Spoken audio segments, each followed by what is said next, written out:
Assalamualaikum warahmatullahi wabarakatuh. Selamat datang kembali dalam channel Tim Tanpa Les Indonesia. Kita akan lanjutkan playlist TPS Bahasa. Nah, persiapan untuk UTBK dengan materi kita akan bahas latihan soal memperbaiki kalimat tidak efektif. Nah, teori dari kalimat tidak efektif sendiri sudah ada di channel Tim Tanpa Les Indonesia ya kawan. Teman-teman bisa buka dulu playlist seri TPS Bahasa Intensif. Nah, teman-teman pelajarin teorinya di situ. Sekarang kita akan latihan. Nah, kita akan diberikan nih ya, ada 20 soal. Nanti teman-teman tentukan apakah kalimat-kalimat ini merupakan kalimat efektif atau bukan. Jika bukan, perbaikilah ya. Teman-teman juga bisa akses soalnya di link yang sudah ada di deskripsi ya. Teman-teman bisa kerjain dulu ya. Sebagai bocoran aja, ini lebih banyak yang tidak efektif ya. Nah, teman-teman tolong perbaiki yang nggak efektif tuh kayak gimana ya. Oke, kita akan langsung mulai dari nomor 1. Yang kencing harus disiram. Apakah efektif? Nah, jelas tidak ya, tidak efektif ya. Kenapa? Karena subjeknya itu tidak jelas atau keliru. Bayangin, yang disiram itu siapa? Yang disiram itu apa? Yang kencing atau kencingnya yang harus disiram? Nah, teman-teman perbaiki. Nah, jadi gini nih, bekas kencing atau air kencingnya yang harus disiram ya. Jadi kalau teman-teman nemuin di pintu-pintu atau di gerbang yang kencing harus disiram, wah itu ya kalau mau disiram orangnya juga boleh sih. Oke, kita lanjut ke nomor 2. Nah, soal nomor 2, Menkes menyayangkan pelanggaran PSBB tidak ditindak tegas. Apakah efektif? Nah, teman-teman hati-hati karena soal ini mulai mengecoh. Nah, perhatikan, kalau kita menindak tegas, itu yang ditindak siapa sih? Manusia kan? Jadi yang ditindak itu bukan pelanggaran, tapi pelanggarnya. Sehingga kalimat ini bisa kita efektifkan itu menjadi Menkes menyayangkan pelanggar PSBB tidak ditindak tegas ya. Hati-hati, gara-gara akhiran an ini ternyata bisa membuat suatu kalimat menjadi nggak efektif ya. Hati-hati, banyak kecohan ya, banyak sekali. Dan yang ngecoh ini cuma 2 huruf ya. Wah, parah banget tuh. Oke, kita lanjut soal berikutnya. Saya yakin kamu bisa melakukannya ya. Jadi kita harus timbang-timbang apakah secara struktur kalimat itu sudah memenuhi atau belum. Nah, ternyata kalimat ini sudah efektif. Kita lanjut nomor 4. Yang tidak berkepentingan dilarang masuk. Apakah kalimat di atas efektif? Nah, hati-hati nih. Kalimat ini belum efektif. Subjeknya nggak jelas ya. Siapa nih yang menjadi subjek? Harusnya kita perbaiki menjadi orang atau pegawai misalnya.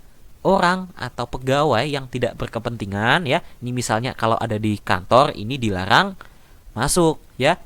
Jadi ya sebaik mungkin jangan awali suatu kalimat dengan yang ya, harus diperjelas ya siapa subjeknya. Kita lanjut nomor 5. Mari kita menginjak acara berikutnya ya. Ini sering banget diucapkan oleh MC atau di pemimpin acara-acara nih. Mari kita menginjak acara berikutnya. Ini benar-benar nggak jelas kawan ya. Ngapain sih acara diinjek? Kan yang lain aja ya kalau mau nginjek ya, tapi jangan acara. Kalimat ini nggak efektif. Salah apa sih salah apa sih acara harus diinjek? Nah, kita perbaiki nih menjadi mari kita menuju acara berikutnya ya. Hati-hati nih yang suka jadi pembawa acara ya. Jangan sampai terulang lagi. Oke, kita lanjut nomor 6. Dari pikiran saya berkata pandemi ini selesai dalam waktu lama. Apakah efektif? Jawabannya tidak. Kenapa tuh nggak efektif? Nah, sebaiknya kita tidak usah memberi kata dari di awal kalimat ya. Langsung aja kita fokus ke subjeknya. Subjeknya adalah pikiran saya. Nah, predikatnya berkata.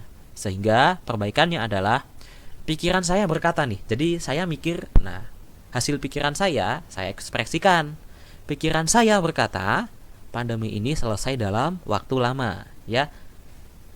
Atau malah teman-teman nggak usah kasih kata berkata, teman-teman langsung pakai dari juga boleh. Dari pikiran saya, pandemi ini selesai dalam waktu lama ya. Tapi ini bentuk yang paling baik sudah ada di slide ya. Oke, kita lanjut nomor 7. Pemerintah harus melibatkan seluruh pihak dalam menyelesaikan utang negara. Sudah betul atau salah nih? Nah, ternyata sudah efektif. Lanjut, nomor 8. Jika mereka tidak segera bertemu, tidak akan selesai. Susah ya ini ya. Yang efektif kira-kira gimana nih? Apakah ini efektif? Ternyata jawabannya tidak efektif. Salahnya di mana? Nah, nggak jelas ini. Apanya yang tidak selesai ya? Jika mereka tidak segera bertemu, tidak akan selesai. Siapa yang nggak akan selesai? Apa yang nggak akan selesai? Harus diperjelas. Nah, perbaikannya ini sekedar contoh. Jika mereka tidak segera bertemu, masalah ini tidak akan selesai ya. Ini sebagai contoh. Kalau tidak masalah juga boleh ya. Yang penting teman-teman jangan sampai memiliki subjek atau pelaku yang nggak jelas atau objek yang nggak jelas. Ini jelas tidak efektif ya. Karena kalimat itu harus memenuhi struktur tertentu. 9. Sehingga penyebaran virus dapat dihentikan, dapat ditekan ya. Nah, hati-hati kawan ya. Tiba-tiba ada kalimat yang diawali kata sehingga. Wah, ini jelas parah ya. Teman-teman punya suatu kalimat diakhiri titik, tapi tiba-tiba di kalimat selanjutnya diawali sehingga. Kaget kan ya? Dan gak jelas kok tiba-tiba sehingga. Ya, gak efektif ini.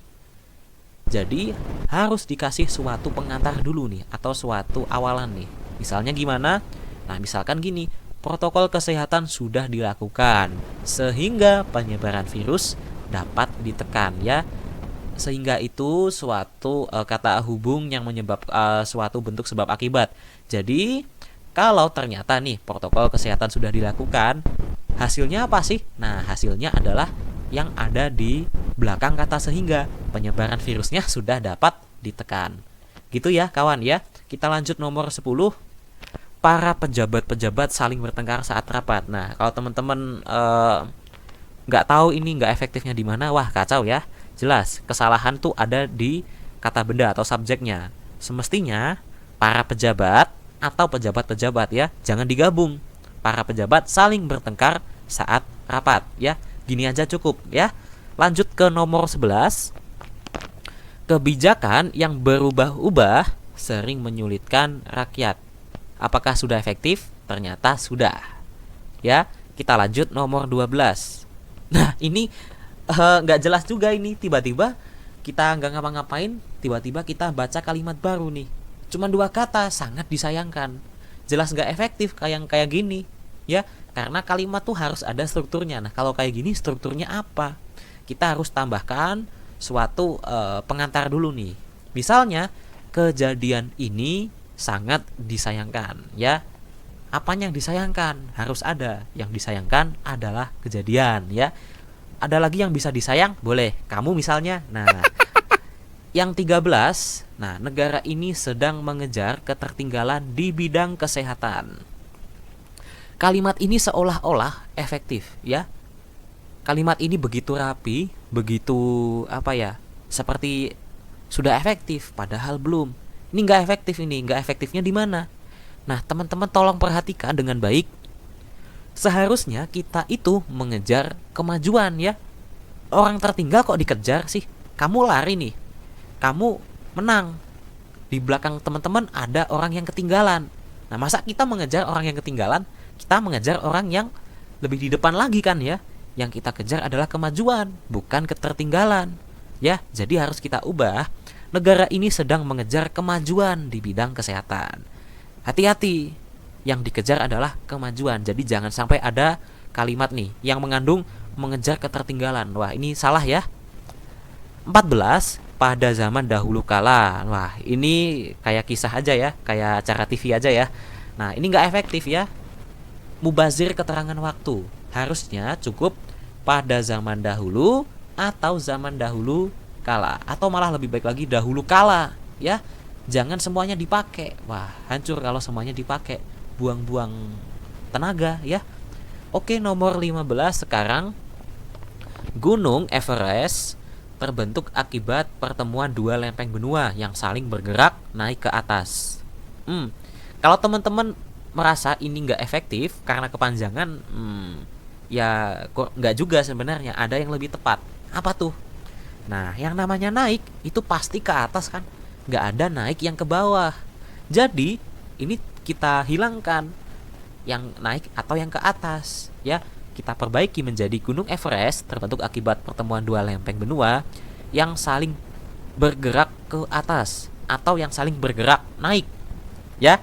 Jadi jangan dipakai semuanya, naik ke atas kemudian maju ke depan, mundur ke belakang ya, masuk ke dalam ya, keluar itu juga buang-buang waktu ya, buang-buang tenaga. Kita lanjut soal nomor 16 nih. Dia hanya diam tak bergeming. Mungkin 99% lebih orang menganggap kalimat ini efektif. Tapi kenyataannya enggak. Enggak efektifnya di mana? Nah, hati-hati nih. Kata diam itu memiliki arti yang berlawanan dengan tak bergeming. Jadi, diam itu sama dengan bergeming. Bergeming itu ya sama dengan diam. Nah, banyak orang mengira diam itu tak bergeming, padahal arti kata geming itu adalah diam. Jadi jangan digunakan bersamaan. Teman-teman cukup potong sampai kata diam ya. Perbaikan itu dia hanya diam ya. Kalau teman-teman nggak percaya, teman-teman boleh buka kamus ya, Kamus Besar Bahasa Indonesia. Geming itu artinya terdiam. Kalau diam tak bergeming berarti diam tak diam. Nah, ini hati-hati ya, ternyata ini nggak efektif. Nah, oke, kita lanjut. Oke, nomor 17. Diskusi itu membahas tentang penyebab kebakaran hutan. Apakah efektif? Jawabannya adalah tidak. Kenapa? Mubazir nih ya.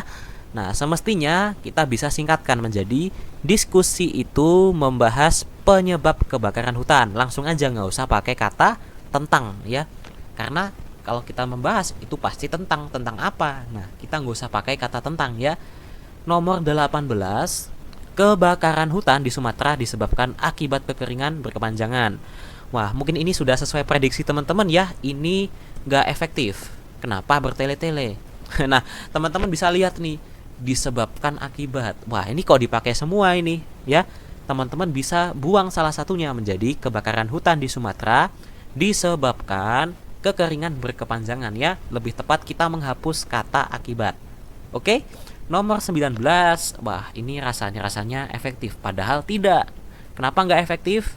Nah, kata rumahnya tidak perlu menggunakan akhirannya. Ini ya umum terjadi di bahasa daerah nih ya. Jadi kita cukup tuliskan rumah Pak Denny terbakar kemarin malam. Karena rumah Pak Denny secara tidak langsung itu sudah merupakan, maknanya adalah rumah yang dimiliki oleh Pak Denny. Kita nggak usah pakai katanya ya. Nah, nomor 20.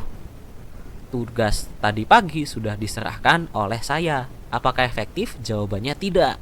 Ya, tata kalimatnya wah gimana ini? Kita akan simpelkan atau kita sederhanakan menjadi tugas tadi pagi sudah saya serahkan ya.